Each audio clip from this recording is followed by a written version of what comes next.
All right. So as of right now, Justin Fields does not have a team to be traded to. To be honest, and I think it might be at the end, and not really for him, but really for the Bears. Justin Fields, if they cut him right now, I think you would have a plethora of teams really try to get him.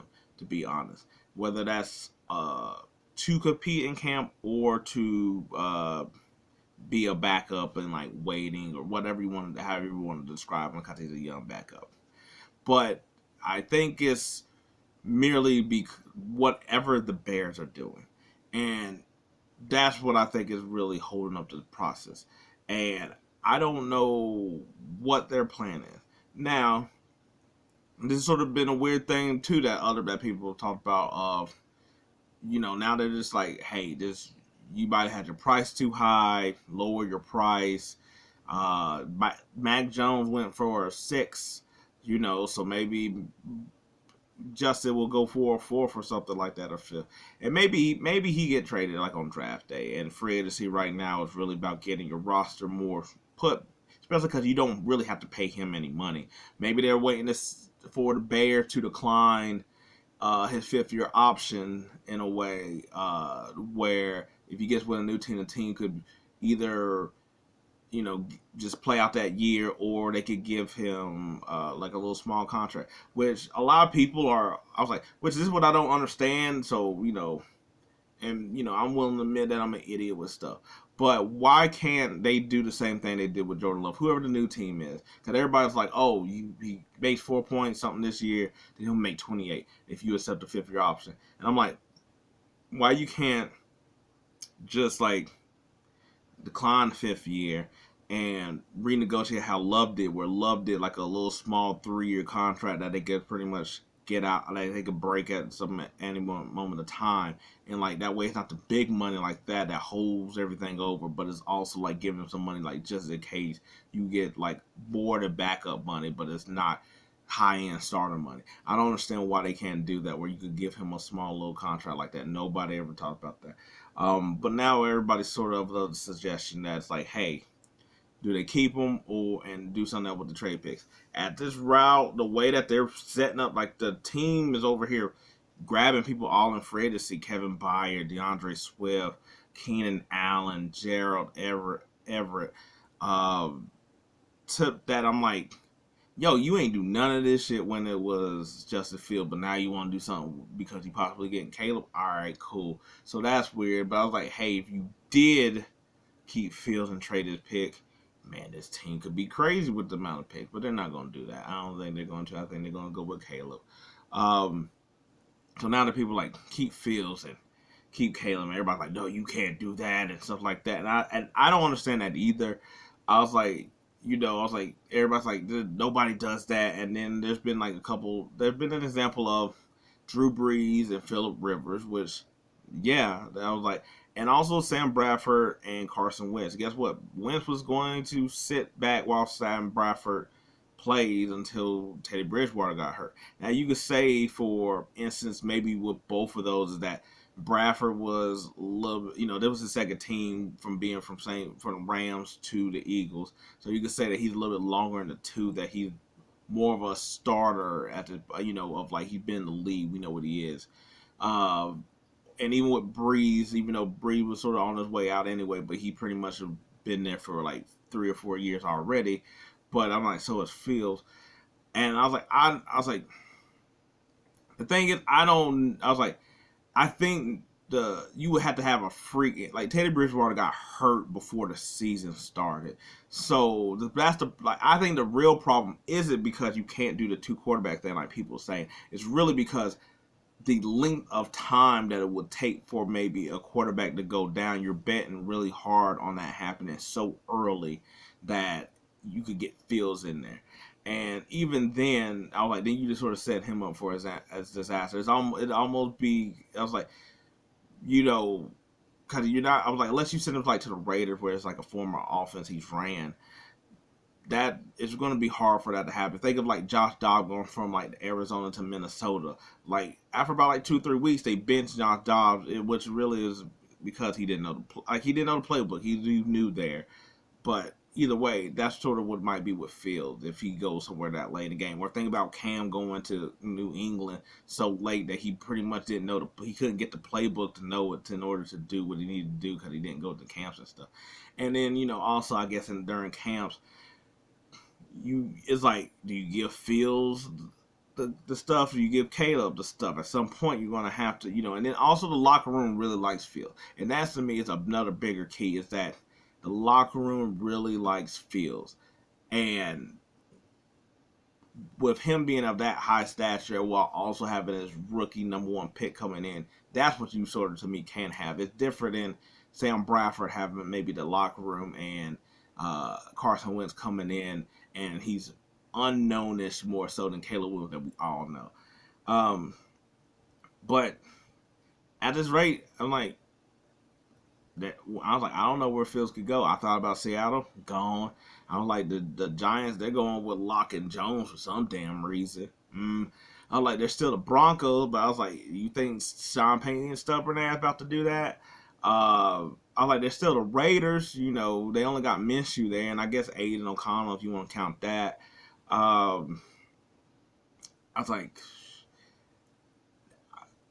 I was like, there's nobody I could really think of that he can go where it does it. Like, cause if you went to the Dolphins, guess what? As soon as Tua start fucking up, people will clamor for Fields.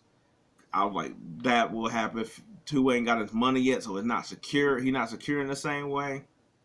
I was like, the build wouldn't seem bad, but I was like, once again, you got to give up a draft pick. But I was like, that wouldn't seem like a bad spot.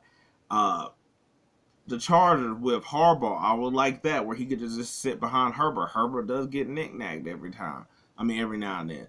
I was like, so that wouldn't be, a bad spot. But there's just, I was like, at this point, it's really looking like as a backup and just hoping and waiting somebody just get hurt. I was like, I doubt unless he was cut that they would trade him to the Vikings. He would have to be cut for something like that to happen. But yeah, Fields is basically about to be a man without a home, and we'll see because it just is not really looking great. It's really not looking groovy. I was like, the Saints ain't too much in cap hell to really, I feel like, afford doing that. I was like, the 49ers, that just sort of be funny, but I was like, they're not doing that. I was like, the Cardinals just got Ritter. I was like, there's nowhere really that I could feel like he could go that has a good, safe way. I was like, now, don't get me wrong, I could see them doing it if you get like a low enough pick. If it's like 5th or 6th, I can see it. Chiefs, just because the Chiefs can pull something off like that and nobody will question it. Everybody else will be like, I was like, but Patrick Mahomes, certified starter. Man doesn't also get hurt either. But guess what Andy Reid always used to like to do? He always used to like getting quarterbacks or reclamation projects or whatever and just having them in the background. And guess what? That could maybe just rub off and make and feels for next year or something like that. That might actually be like the best place that he could go. Don't get me wrong, like other places, like like I said, with Buffalo, they got Trubisky, so whatever. But Josh Allen's there, but but it's not that stamp. You get what I'm saying? I was like, the Ravens aren't going to do it just because it's kind of like that's tricky with Lamar, and I was like, they're no quarterbacks. I feel like I know they're really not that much younger than Patrick, but they're not as solidified or whatever in the same way that and it's really more so the coach, not the quarterback. Like the quarterback, he's not taking over their job, but it's with Andy Reid where you like, I see it. I'm good with that. That might be the best place he can go, and where I would be like, I don't mind it. It fits. It works. We could try this shit again next year, because you got to think with a lot of these quarterbacks. I was like, turnover happens quite a bit. I was like, Tennessee could falter. We'll see how that goes once the Giants are out of this stupid shit that they doing. Uh, like I said, there's not too many teams on the top of the dome that I could think of. I was like, that aren't either in position as to draft a quarterback or already got what their plan is. So I think they're doing a disservice of it. They should have. I think they should have tried to pull the trigger early for him. I think they should have tried. I feel like to me, I would have tried before free agency, just because I was like, just because you know who basically was going to be like in the spot for the quarterbacks or what they were getting with the quarterbacks. I think, and I was like, you didn't read the tea leaves enough or get enough talking or whispers to do anything about it, and then you building this team up the way you are also looks really shady as well too. I'm not saying that you got to do right by Fields, it's a business and all that other stuff, but your words ringing hollow out here in these streets. That's all I'm trying to say. Anyway, hopefully Fields gets to a spot and he'll be good, but until then, we'll just see how all this goes. Out. Hold on, one more thing. I know I signed off. Cause I was like, did come to mind. I was like, these two other spots. I was like, I know signed Bloody Mary, Marcus Mariota, and I'm like, man, he get another shot. How did he get another shot? I was like, they also got Jay Fromm there, but we ain't gonna talk about that. He's from State Farm. But I was like, Marcus Mariota. So I'm like, maybe Washington. But I mean, but they're gonna draft a quarterback. They're number 2. They're gonna draft a quarterback. Outside of the Chiefs for the sneaky one is the Rams with Sean McVay. Behind Matthew Stafford. You can have him go down there for a minute, maybe longer, depending on whatever they do with the contract, like how I sort of stated. Behind Matthew Stafford, I was like, McVay are also somebody that you get, that he goes down there, gets a stamp of approval. I was like, he got arm talent, not like Matthew Stafford, but I was like, it's up there.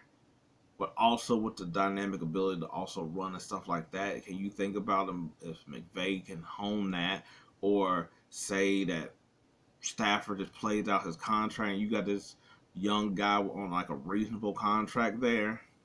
I'm just saying that seemed like a really good spot for him to go. So I was like, my sneaky picks are the Chiefs and the Rams. If the price point comes down to like a fifth pick. I was like, it won't be 6 like Mac Jones, because I was like, I feel like they sat on his personality more so, but it's really, so I was like, Fields do got that in his. So I'm like, if it comes down to a 5th, I think that Rams will be able to do that. And I was like, they still need their draft picks, because all those picks from before. But a 5th, I think they're willing to do it. Now, I'll bid you